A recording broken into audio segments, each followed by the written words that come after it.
Excellences, Mesdames et Messieurs, c'est avec un grand plaisir que nous prenons part à cette discussion et qu'il me soit permis, en mon nom propre et en celui des membres de la délégation marocaine ici présente,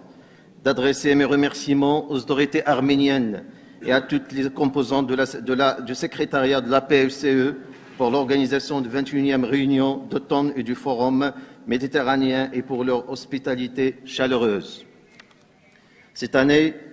le Forum méditerranéen nous rassemble à un moment où la crise humanitaire à Gaza devient catastrophique et sans précédent, où la situation au Moyen-Orient s'assombrit d'heure en heure,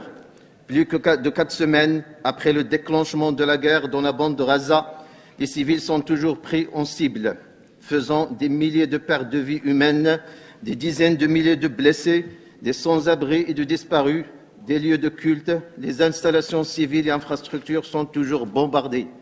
S'ajoute à cela la coupure de l'approvisionnement en eau et l'interdiction d'entrée des denrées alimentaires et de carburant. Ces actes d'escalade israéliens sont en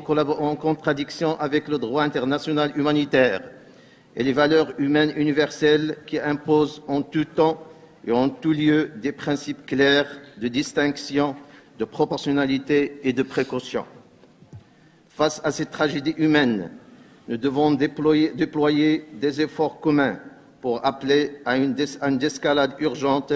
conduisant à un cessez-le-feu durable et à la fin des hostilités. La priorité et le message de la communauté internationale dans ce contexte doivent être limpides. Il est nécessaire et urgent de protéger les civils, de permettre l'acheminement des aides humanitaires de façon continue et en qualité suffisante au profit des populations de Gaza et de libérer les prisonniers et les détenus. Il est impératif d'ouvrir une perspective politique à la question palestinienne, permettant le retour à des négociations constructives en vue d'une solution à 2 États, telle que convenue au niveau international et in fine l'établissement d'un État palestinien indépendant coexistant dans la paix et la sécurité avec Israël. Il n'est en effet plus possible d'ignorer les causes profondes qui ont conduit à la détérioration de la situation, notamment le blocage politique de la question palestinienne, la persistance des actes de provocation autour des lieux saints, des mesures unilatérales oppressives dans les territoires palestiniens occupés. Excellences, Mesdames et Messieurs, le Royaume du Maroc a toujours accordé une grande importance à la stabilité, à la paix et à la sécurité régionale et internationale. En ce moment difficile, la Chambre des représentants du Royaume déplore et condamne les attaques contre les civils, réaffirme sa solidarité entière avec les droits légitimes du peuple palestinien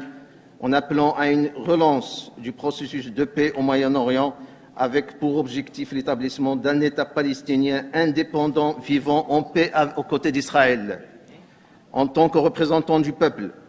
nous avons le devoir, dans le cadre des fonctions, mandats et obligations qui sont les nôtres, de contribuer activement aux efforts internationaux pacifiques visant à instaurer la paix, la stabilité et la prospérité pour tous les peuples de la région. Excellences, Mesdames et Messieurs, nous savons que le risque d'un embrassement et d'une escalade régionale du conflit se renforce et nous sommes tous conscients des répercussions catastrophiques de la poursuite et l'extension des hostilités sur l'avenir de toute la région du Moyen-Orient. Dans ce contexte, il nous incombe de redoubler nos efforts pour éviter ce scénario catastrophique, rétablir la stabilité dans la région et avancer vers une paix globale et juste. J'aimerais finir mon allocution en félicitant la POSCE pour le rôle indispensable qu'il joue comme lieu de rencontre, de débat et de dialogue entre les parlementaires et pour l'organisation du Forum méditerranéen autour des défis auxquels cet espace est confronté. Et merci.